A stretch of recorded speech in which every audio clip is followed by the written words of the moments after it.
Hi, welcome to Skilled Pastor, where we offer practical advice for better ministry. My name is Rob Nieves, and today I want to talk to you about engaging your audience through emails. Now, maybe you're using an old school type of email and you're just using whatever your computer has and that's all you've ever known. If that's the case, I hope that you would graduate to using a service like MailChimp, Constant Contact, or others, because with these services, you actually can track exactly who's opening your email and who's not opening your email. Also, these services provide automation for your emails and other services that would be very helpful.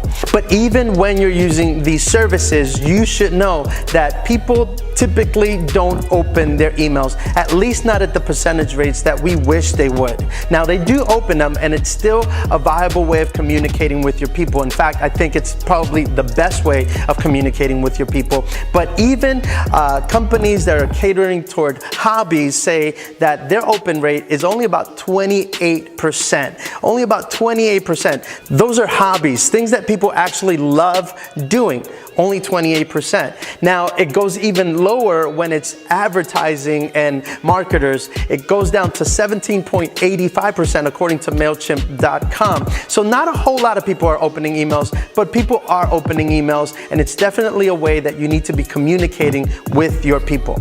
Now, some time ago, our church only had about the average, about 20% of people that were opening their emails. So every time we shot a mass mail, only about 20% were opening. Now, by God's grace, we've been able to up that. Now, the last 90 days, our percentage has been up to 45%. So today, I want to give you 2 tips that we're using to increase the engagement of our emails. Why are people opening our emails now more than they opened them back then? The reason being is that we're doing 2 things. We send out a Monday morning motivation email. So what is that? Well, on Sunday, we preach, like hopefully you preach as well. And what I do is that I take just a minute or two just to write a simple email that's based on the conclusion of my sermon. And it's the motivation. Hey, this is what we heard on Sunday. How is this going to help you on Monday morning? So every single week, I shoot out an email that is basically motivating our people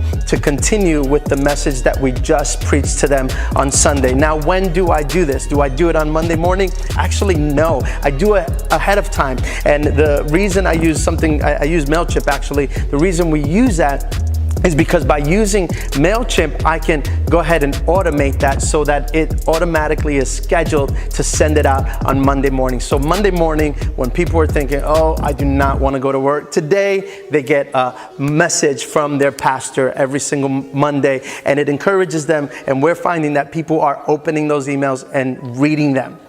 The second thing we do is that every Wednesday, we call it our Worship Wednesday, we send out another email. And what we do is that we actually send out a graphic and we tell the people, hey, these are the songs that our worship band is going to be singing this coming Sunday. Now, hopefully you're organized where your worship band, your worship team knows what they're doing ahead of time. We are, so we are able to send a list to everybody of the songs that we're singing this Sunday. It's also a great way to introduce new music to the church. Now, this is what we do. Not only do we send the list, but we also set up a playlist on YouTube. And if you need information on how to do that, reach out to us. We'll get back to you and show you exactly how to do that. But we send out a playlist of the songs that we're singing this Sunday. So what happens? If we're singing a new song, hopefully the person has opened that email, knows what we're singing, and we have found it to work. I mean, I think like 2 Sundays ago, we had this opportunity where we sang a brand new song, never introduced it before. And let me tell you, the congregation was singing it like they had known it for years. Why? I believe it's because of this Wednesday email that we're sending out. Here's the deal. When you're sending out emails, most of us are only sending out emails for special announcements. And that's something that you should do.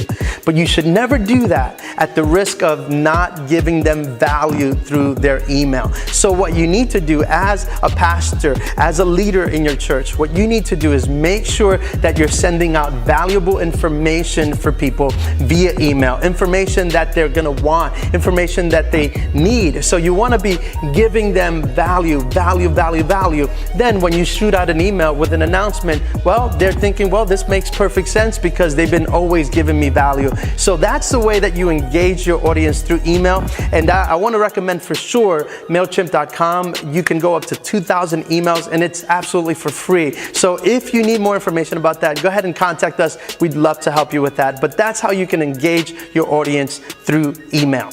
I hope you enjoyed this video. I want you to know that there's more at skilledpastor.com. So I want to recommend go to that website. We have more videos and more resources, some free resources for you to enjoy as you are leading your church. And also go ahead and subscribe to this channel and be sure that you are always staying in contact with everything that we're doing here, because this is information that we're putting out for you to be able to use so that you could be better at the ministry that God has called you.